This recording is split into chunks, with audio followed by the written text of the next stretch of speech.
హాగరు యొక్క స్వభావం నుంచి కూడా మనం ఒక ఆత్మీయ పాఠం నేర్చుకోవాలి. అదేంటంటే, ఇతరులకు లేనిది దేవుడు మనకి ఇచ్చినప్పుడు మనం ఇతరులను ఎలా చూస్తున్నాము?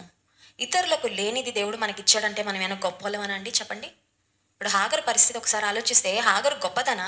హాగరు యోగ్యురాలైనా? లేకపోతే హాగరులో ఏముందని సారా అవకాశం ఇచ్చింది? సారా అవకాశం ఇచ్చింది కరెక్టే, గర్భవతి అయింది. వెంటనే తన స్థితిగతులు అన్నీ మర్చిపోయి హాగరు వెంటనే తన యజమానురాలి కంటే ఎక్కువగా తను తాను హెచ్చించుకోవడం ప్రారంభించింది. ఆ తర్వాత హాగరు జీవితంలో సఫరింగ్ ప్రారంభమైంది. అప్పటి వరకు ఏదో దాసిగా ఏదో పని చేసుకుంటూ ఉండేదేమో, కానీ ఆమె యొక్క నేను ఏమనుకుంటున్నానంటే, హాగరు స్వభావం నీచమైన స్వభావం.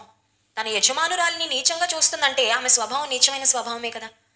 ఈ రోజుల్లో కూడా కొన్నిసార్లు దేవుడు మనల్ని ప్రేమించి, ఆశీర్వదించి, కనికరించి, మన కన్నీటిని చూసి, మన నిట్టూర్పుని చూసి, మన వేదనను చూసి కొంచెం మన స్థితిగతులను మెరుగుపరుస్తూ ఉంటే, ఇతరులకు లేనిది మనకి ఇస్తూ ఉంటే, ఇతరులకు ఒకవేళ ఇల్లు లేదేమో, మనకు ఒక మంచి ఇల్లు ఇచ్చి ఉండొచ్చు, మీకు ఒక మంచి గృహం ఇచ్చి ఉండొచ్చు, ఒక మంచి వాహనం ఇచ్చి ఉండొచ్చు. బహుశా ఎవరికైనా పిల్లలు లేకపోవచ్చు, మిమ్మల్ని ప్రేమించి దేవుడు బిడ్డల్ని ఇచ్చి ఉండొచ్చు. లేకపోతే ఇతరులకు మంచి ఉద్యోగం లేకపోవచ్చు, నీ భర్తకు ఒక మంచి ఉద్యోగం ఇచ్చి ఉండొచ్చు. అది దేవుడు ఎందుకు ఇచ్చాడు? తన కృపను బట్టి ఇచ్చాడు. అందులో నీ గొప్పతనం ఏమీ లేదు కదా.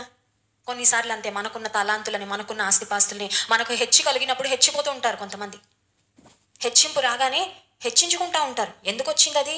దేవుని కృప ద్వారానే కదా వచ్చింది. దేవుడు ఇచ్చాడు కాబట్టే కదా వచ్చింది. ఆయన ఎంతకాలం ఉంచితే అంతకాలం ఉంటుంది. లేకపోతే మరి ఎలా వచ్చే ఆశీర్వాదాలు అలా వెళ్ళిపోవడానికి ఎంతసేపు అండి?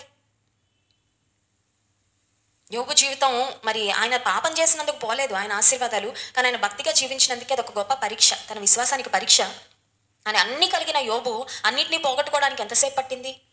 అంటే యోబు యొక్క పాపాన్ని బట్టి, అవిధేయతను బట్టి, గర్వాన్ని బట్టి ఆ స్థితి వచ్చిందని నేను చెప్పడం లేదు, కానీ మనం ఎంత ఆస్తి సంపాదించుకున్నా, ఎంత ఆశీర్వాదం పొందుకున్నా అవన్నీ పోగొట్టుకోవడానికి ఎంతసేపు